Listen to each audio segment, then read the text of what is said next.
మా జగనన్న కంట్లో భయం ఉండదు, జగనన్న ఒంట్లో బెదురుండదు. రాబోయే ఎన్నికల్లో మిమ్మల్ని జగనన్న కొట్టే దెబ్బలో తిరుగుండదు. అర్థమైందా రాజా? అధ్యక్ష, విమర్శించే వాళ్ళందరికీ నేను ఒకటే చెప్పగలను అధ్యక్ష, అలలు అల్లరి చేస్తాయి కానీ సముద్రం మాత్రం నిశ్శబ్దంగా ఉంటుంది. కానీ ఒక్కసారిగా ఆ సముద్రం ఉప్పొంగితే ఎలా ఉంటుందో ఆలోచించండి. రాబోయే 2024 no no no no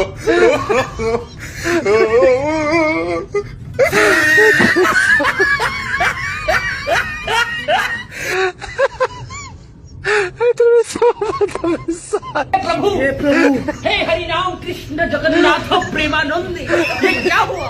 bye bye, tata, goodbye, गया।